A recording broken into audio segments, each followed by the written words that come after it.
My time starting? I used to be the director of the historic house of Frederick Muhlenberg. Does anybody know who Frederick Muhlenberg is? That's because nobody knows the history of old people wearing powdered wigs. And so I decided that my next job would be about building what I call the People's Museum.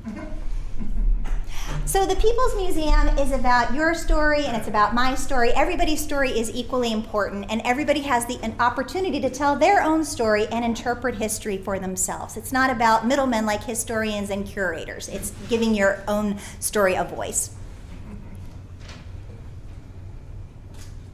Vince Villa owns a barber shop that's very close to the Sandy Spring Museum, which is where I'm the director of now.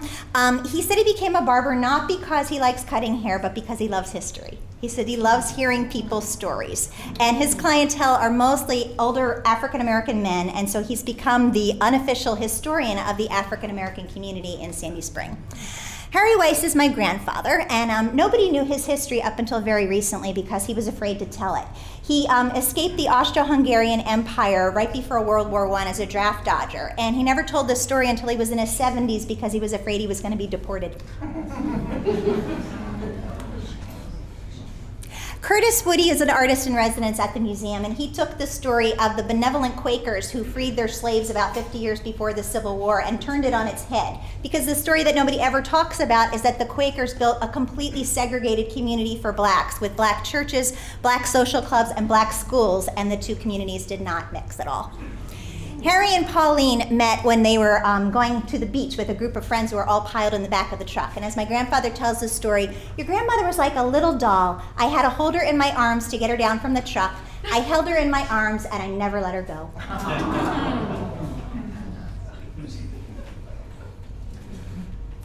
Fanny Pierce was a suffragette in Sandy Spring, and the artist in the corner is Ricky Condon, and she fell in love with this 19th century silhouette of Fanny, and she created a whole series of porcelain plates of Fanny's profile with Fanny's wedding license transferred onto the front of it.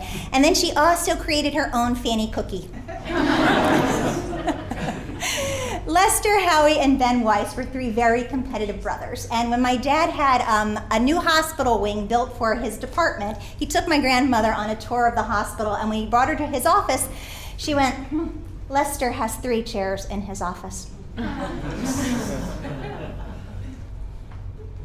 Sandra Atkinson is another artist in residence, and she's creating an original site-specific dance on the history of Sandy Spring. The story that she's telling, once again, about the Quakers and their questionable acts of keeping two totally segregated communities until they were forced to integrate in the 1960s. Max Szolnok is my grandfather on the other side of the family, and he wanted to be an engineer, but he couldn't get into engineering college because he was Jewish. He was really a genius, and for some reason, he never stopped purchasing new inventions to grow hair back on his bald head.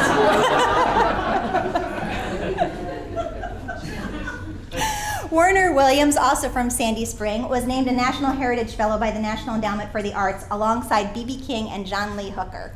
Where does he play? Wolf Trap? Yes. Kennedy Center? Yes. Vince Villa's Barber Shop in Olney, Maryland? You bet. Silver Spring Blues Festival too. Mm-hmm, yeah.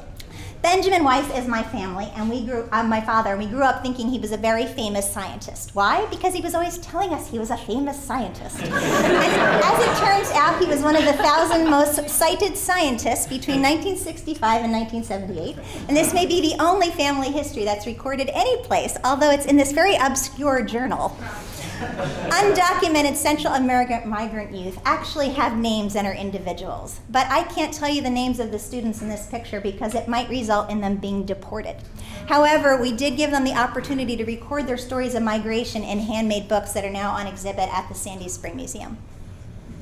Fabiola Sisk is my daughter, and she's also from Central America. We adopted her when she was 11 months old, and she has a very complicated family history in that she has 3 older siblings who are living with their maternal grandmother. And that's a very big story for anybody to carry with them, no matter what their age. Sorry for the slide here. Jewish chicken farmers of South Jersey. A lot of Jews, including my grandfather, bought chicken farms after World War I. And they were running very successful businesses up until World War II when the government started subsidizing the price of grain. Many of the farmers went bankrupt and hanged themselves in their chicken coops. Oh my God. Munir Egtolbi is an Egyptian artist who calls himself the Egyptian Picasso. He does very autobiographical pictures all about tragedies in his life. And this particular picture is about the death of his 9-year-old son who was killed by a drunk driver. And in Arabic it says, "Why, God? You know more than I do." Pauline and Harry were married for 60 years. And after he died, she sat in the living room one day and was looking at his empty chair and said, "He sat in his chair and I sat in mine, and people always asked us, why didn't we go anywhere? But he sat in his chair and I sat in mine, and we didn't have to go anywhere." Zlata Weinstein first came to the United States in 1911 with her 3 children. This document shows that Yassel, who was 4-year-old, was hospitalized, and then the entire family was deported several days later. 2 years later, Zlata came back, but only with 2 children. The next records from Ellis Island show that there was no other word heard about Yassel. This is the only document we have about him.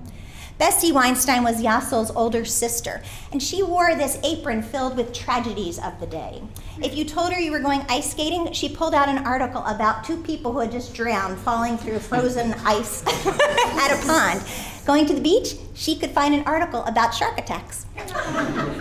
My mother, I thought, was the most beautiful mother anybody could have, but she was also the saddest mother anybody could have, and I was pretty sure I was the cause of her sadness. But she sent me this picture a couple months ago, and I thought, maybe she loved me after all. I mean, she looks really happy here, doesn't she?